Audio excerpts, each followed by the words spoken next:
By the time I realized my brother believed I had been stealing from our parents, he had already stopped calling me back, stopped answering my texts, and stopped showing up for the parts of our father's illness that had always required both of us. At first I told myself Rhett was overwhelmed. My name is Denise Ashworth, and for 3 years I had managed my parents' finances under a legal power of attorney because my father, Martin, had asked me to. Everyone in our family was overwhelmed. Our father was declining slowly and painfully after years of heart trouble and a complicated neurological condition that had turned ordinary errands into medical logistics. Our mother was still alive, still sharp in many ways, but exhausted and anxious, and I had become the person who handled the appointments, the bills, the medication records, the insurance calls, and the long conversations with home care agencies that always ended with me rubbing my forehead in the kitchen after midnight. Not because I was the oldest. I was not. Not because I wanted control. I absolutely did not. He asked because I was organized, because I worked in administration at a regional hospital, and because he trusted me to keep receipts, ask questions, and never treat his money as mine. My brother Rhett knew that. Or I thought he did. Then his fiancée, Ingrid, convinced him I had been quietly draining our parents' accounts for years, using a spreadsheet she had built from partial bank information and pure suspicion. She did not come to me with questions. She did not ask our mother. She did not ask to see receipts. She made a document that looked official enough to frighten my brother, labeled legitimate withdrawals as personal and unexplained, and let him believe his sister had betrayed the whole family while our father was sick. The worst part was not even the accusation itself. It was that for 6 weeks I did not know what accusation I was answering. I only knew that Rhett, the brother who normally called me after every appointment to ask, "How did Dad look today?" had gone silent. At first, I texted him gently. "Dad's cardiology appointment moved to Thursday. Can you come?" No answer. Then, "Mom is asking if you are coming for dinner Sunday." Nothing. Then, after our father had a bad reaction to a medication change, and I spent 4 hours in urgent care, I sent, "I could really use you right now." He read it. He did not respond. That little read receipt hurt more than I wanted to admit. Rhett and I had never been perfect siblings. We were close in the way adult siblings are often close after life has roughed off the childish edges. We argued about practical things, laughed about old things, and rarely said the deepest things directly. But when our father got sick, we had formed a rhythm. I handled records and bills. Rhett handled repairs around the house, heavier errands, and sometimes just sitting with Dad watching old baseball games when Mom needed a nap. It was not equal in every category, but it was functional, and until Ingrid entered the picture more seriously, I had believed we respected each other's parts. Ingrid had always been cool with me. Not openly cruel, not at first, but cool in the temperature of every room. She was polite the way a locked door is polite. She smiled without softness, asked questions that sounded casual, but landed like inspections, and made comments that seemed designed to make me justify myself. "So you have access to all their accounts?" she asked once over coffee at my parents' kitchen table. That must be a lot of responsibility. I said it was, and that I kept detailed records. She tilted her head and said, "Interesting that your dad picked you and not Rhett." I remember laughing lightly because I did not want tension. Rhett hates paperwork. He would rather crawl under a sink than read an insurance statement. Rhett laughed too, because it was true. Ingrid did not. She only looked at him for a second, as if filing something away. Another time she asked my mother whether she understood all the accounts I was paying from. Mom, who was tired from caring for Dad and tired of being made to feel helpless, said, "Denise shows me everything, honey. Please pass the salad." Ingrid's mouth tightened. I noticed it, but I did not build a theory around it. When someone is joining your family, you try not to treat every awkward moment as evidence of character. You make allowances. You tell yourself she is protective of Rhett, maybe insecure, maybe just unfamiliar with our family dynamic. I made all of those allowances until the day my mother accidentally told me the truth. It was a Tuesday afternoon. I remember because Tuesdays were pharmacy days. I had picked up 3 prescriptions, paid the copay from my parents' medical expense account, and stopped by their house to update the medication list taped inside the pantry door.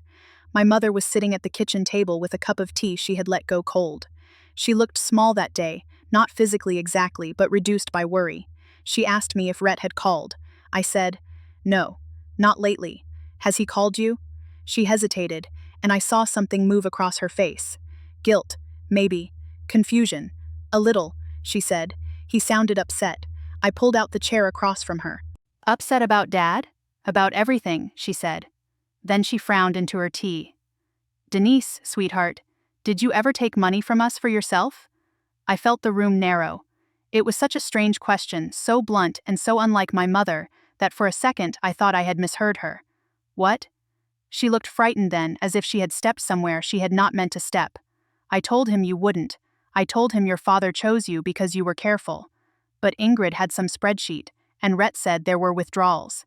Years of them, he said. He told me not to worry until he understood it better, but how am I supposed not to worry when my children aren't speaking? I sat there with the pharmacy bag still in my hand, listening to the refrigerator hum. My first impulse was rage, my second was panic, my third, the one I followed, was discipline. Mom, I need you to tell me exactly what he said, not what you think he meant, exactly what words you remember. She did her best. Rhett had called her the previous week and asked whether she knew about several withdrawals from the joint checking account and one of the savings accounts. He had sounded embarrassed, she said, and angry beneath the embarrassment. He said Ingrid had helped him put the information together because something didn't look right. Mom asked what did not look right.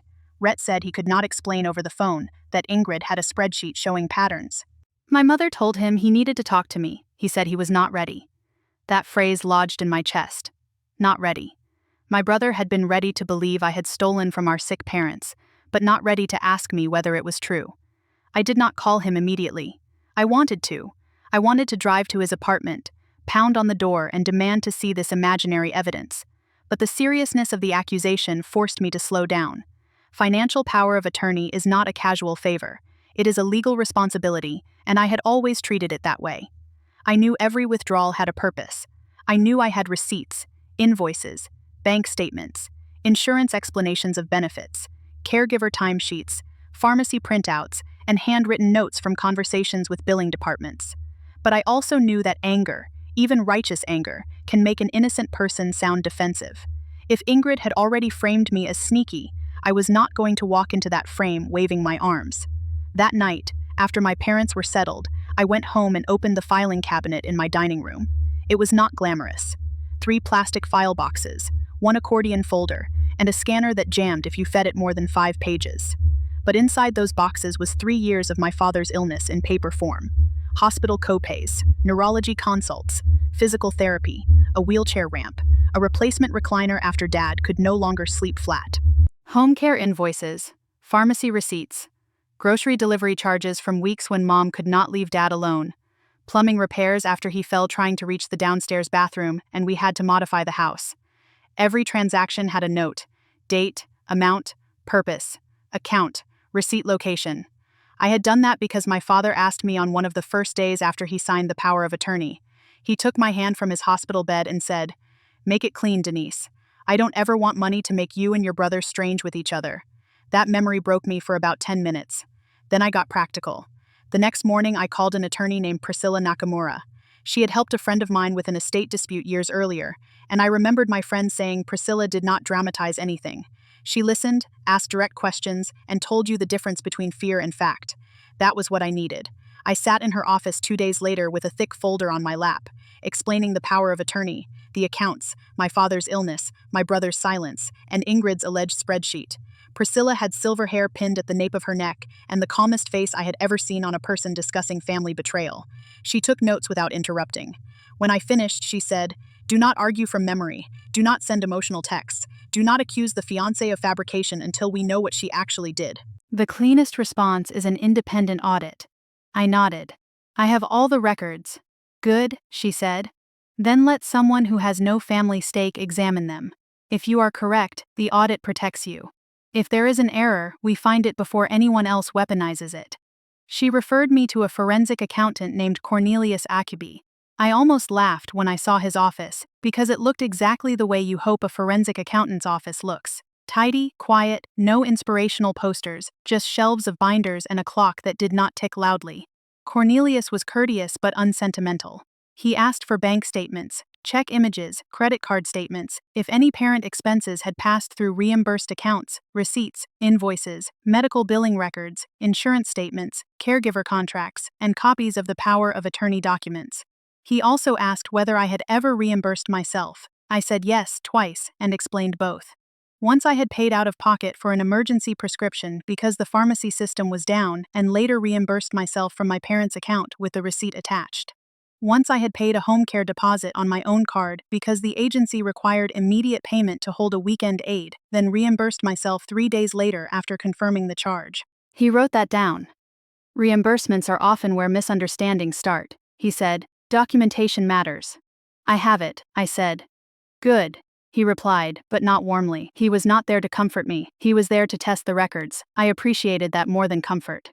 For the next 2 weeks, my life became a loop of caregiving, work, and evidence collection. I scanned documents late at night while my coffee went cold. I answered Cornelius's questions by email. I found an old invoice from the ramp contractor in a folder labeled House Mots and nearly cried from relief because one of the larger withdrawals had paid for that ramp in cash after the contractor gave Mom a discount for immediate payment. I printed pharmacy records from an online portal. I called the home care agency for duplicate invoices. Every time I touched a paper, I imagined Ingrid looking at the same dollar amount and typing unexplained beside it. The word began to feel like an insult. Meanwhile, Rhett remained absent. Dad had a follow-up with his neurologist during the 3rd week of silence. It was the kind of appointment Rhett normally attended because Dad listened better when both of us were there. Mom was too tired to come, so I took Dad alone. He was in a wheelchair by then, stubborn about the footrests, and embarrassed when nurses spoke too loudly, as if volume could cure confusion. The doctor adjusted his medication and discussed fall risk. I asked questions. I took notes. In the parking garage afterward, while Dad dozed in the passenger seat, I looked at my phone and saw no messages from Rhett. Not one. I had a sudden, childish thought, he should be here. Then an adult thought followed. He is not here because he thinks I am a thief. I sat in that garage for several minutes with my hands on the steering wheel, letting myself feel the full weight of it. There is a particular loneliness in being falsely accused by someone you love. Strangers can misunderstand you and it hurts, but family knows the shape of your life. Rhett knew I had missed vacations because Dad had appointments. He knew I had spent Saturdays sorting bills at our parents' kitchen table. He knew I called insurance companies on my lunch break. He knew because I had told him and because he had thanked me more than once. Yet Ingrid had produced a spreadsheet, and suddenly my years of work were suspicious. When Cornelius finished the audit, he called Priscilla first and then scheduled a meeting with me. Priscilla, who had joined the meeting by phone, said, "The next step is to obtain the spreadsheet or at least have it reviewed. We need to know whether this was misunderstanding, negligence, or deliberate misrepresentation." That was how Marisol Vance entered the story. Priscilla recommended her as a private investigator who often worked on financial elder abuse concerns and family disputes. Marisol was not what I expected. I had imagined someone severe. She was warm, direct, and almost unnervingly observant. She met me at a small conference room in Priscilla's building and asked me to walk her through Ingrid's relationship with the family from the beginning. Not just the spreadsheet, everything. The comments about power of attorney, the questions to Mom, the way Rhett's language had changed after he and Ingrid got engaged, the timing of the silence. People usually reveal motive in the little complaints before they take the big action. Marisol said, "Not always, but often." She could not force Ingrid to hand over the spreadsheet, but Priscilla wrote Rhett a formal letter on my behalf. It was not aggressive.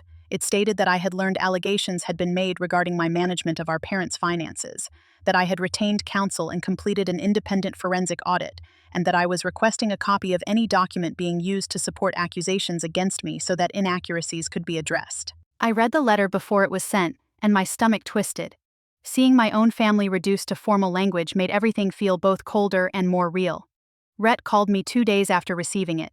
His name on my phone made my hands shake. I answered in my car outside my office because I did not trust my face in front of coworkers. "Denise," he said. His voice sounded rough. "Why did you get a lawyer?" I closed my eyes. "Because apparently I needed one." He exhaled hard. "I didn't accuse you publicly. You accused me to Mom. You stopped speaking to me. You missed Dad's appointment.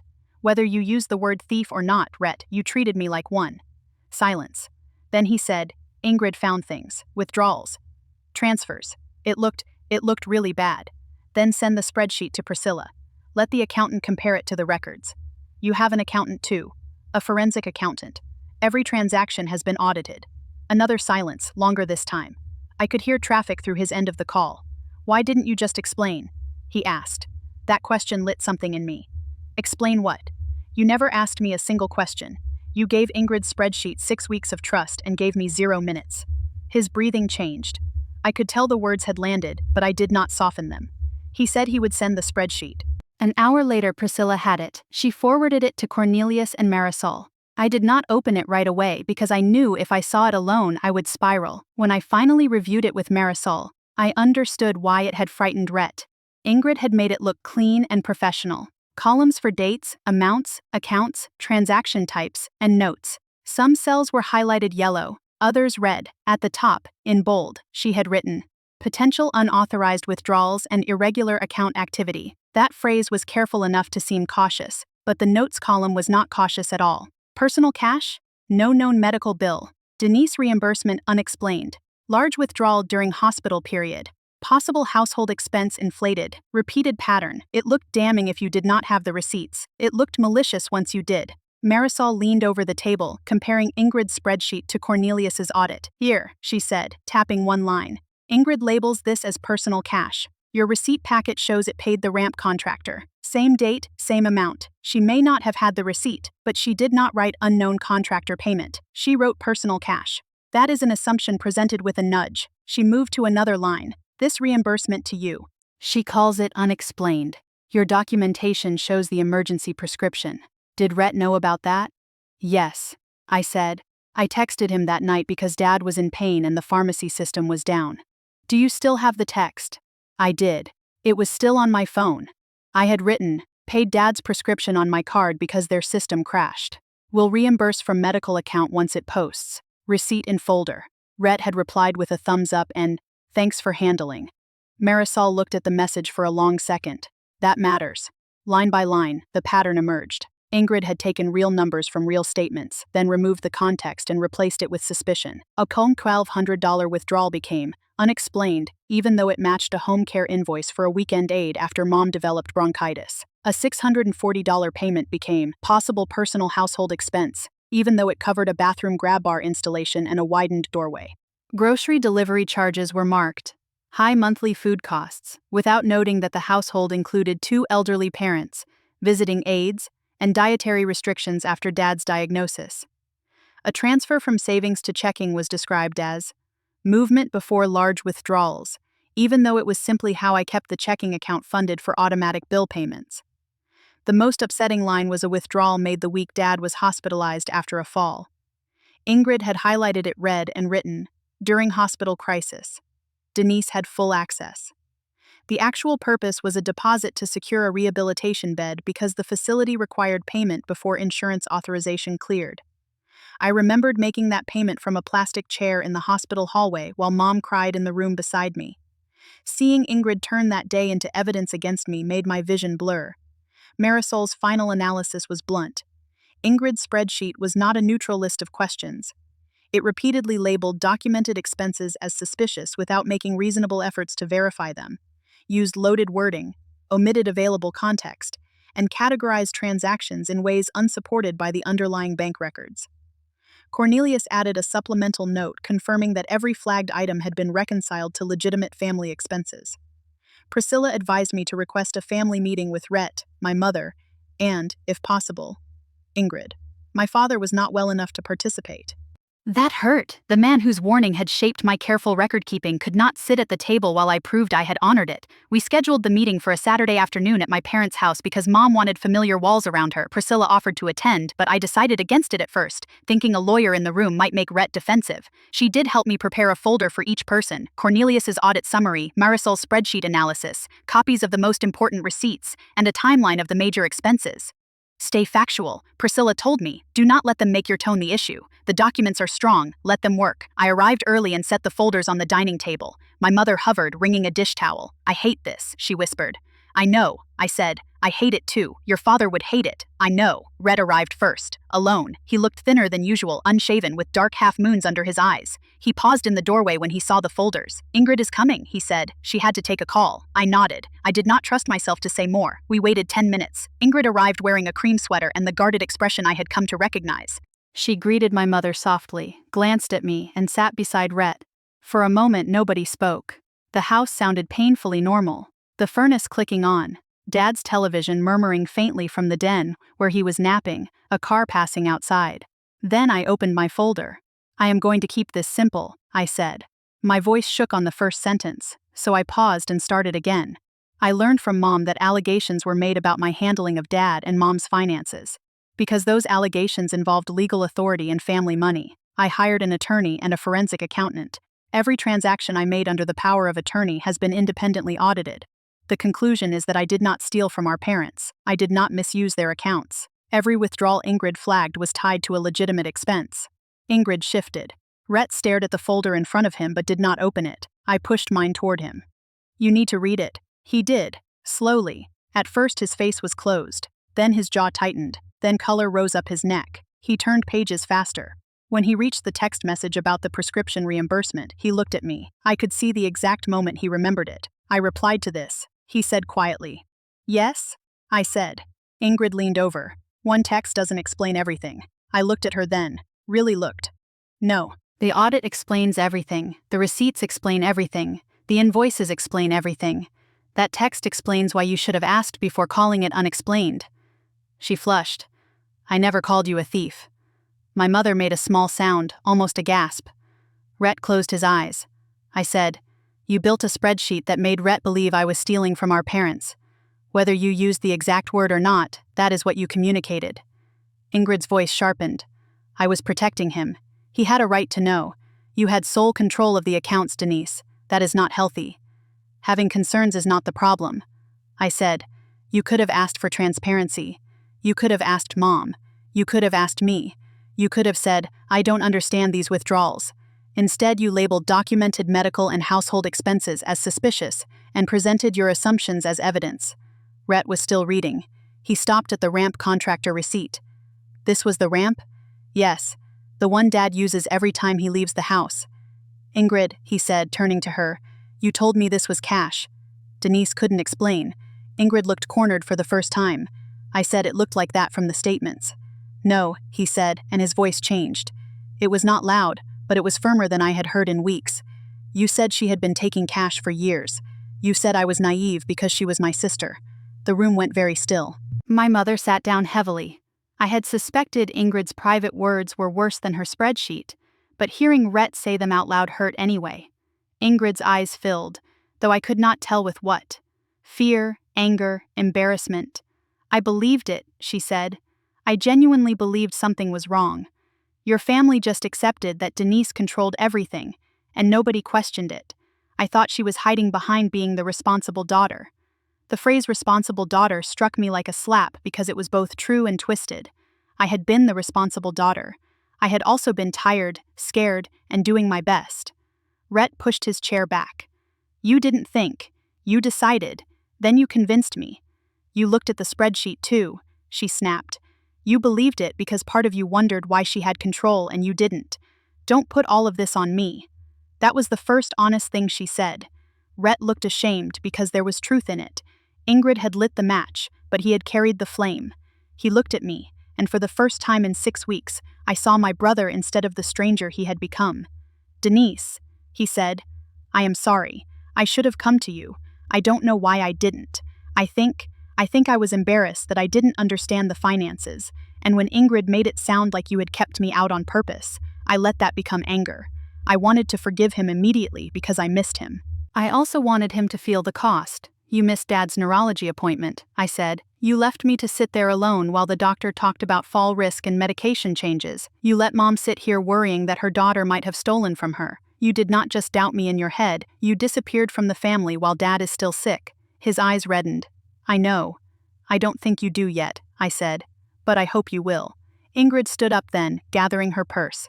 I won't sit here and be attacked for asking questions. Marisol's report was on the table between us, full of examples showing exactly how she had not merely asked questions. I could have argued. Instead, I said, you are not being attacked for asking questions. You are being held accountable for pretending your suspicions were facts. She looked at Rhett, waiting for him to leave with her. He did not move.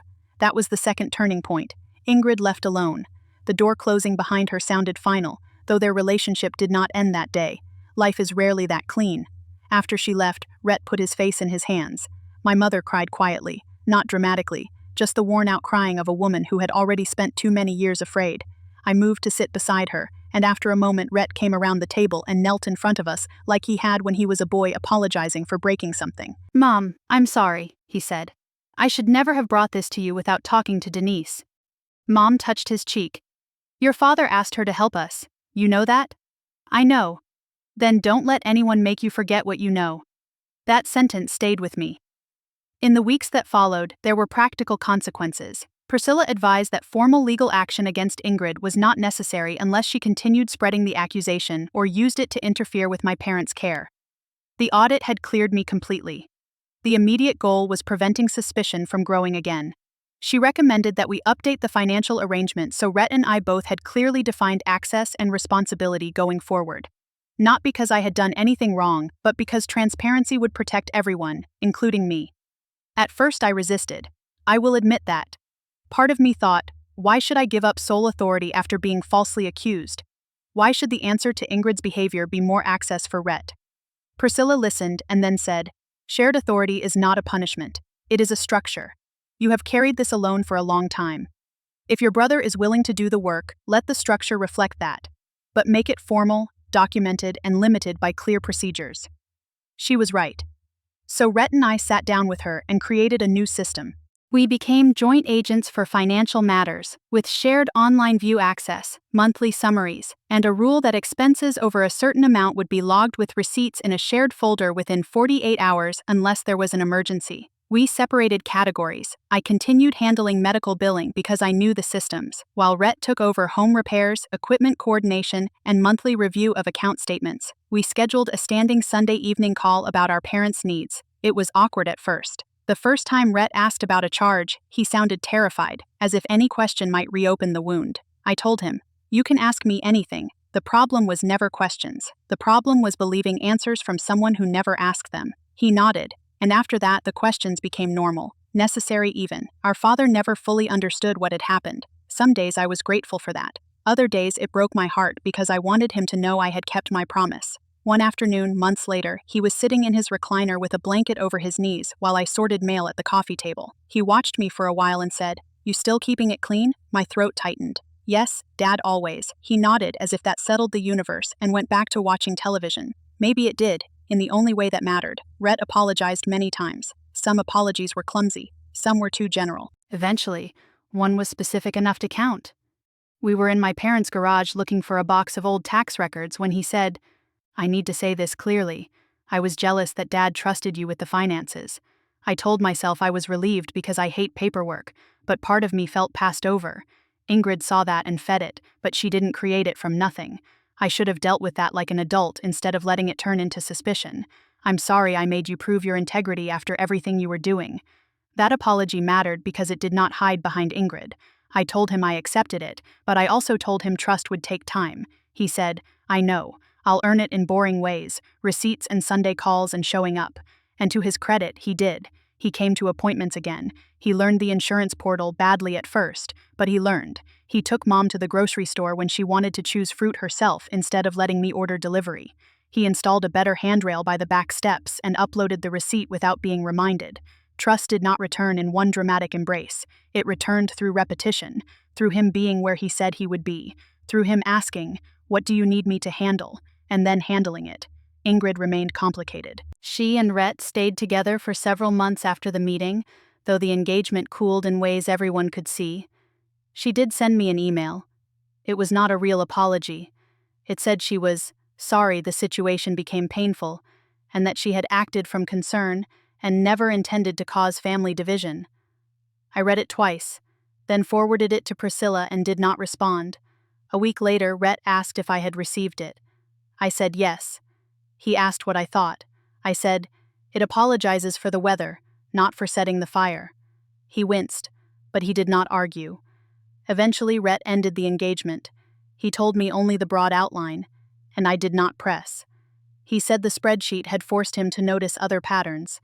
The way Ingrid framed doubts as loyalty tests, the way she treated private insecurity as evidence against other people, the way she could say, "I was protecting you," while leaving damage for everyone else to clean up. I was not happy about his heartbreak. I had no victory in me by then. I only felt tired and sad that our family had lost so much peace during a period we could never get back. My relationship with Rhett recovered, but slowly and with a scar. We became close again, not identical to before, but perhaps more honest. He no longer treated my competence as something convenient and invisible. I no longer protected him from the weight of decisions by handling everything quietly.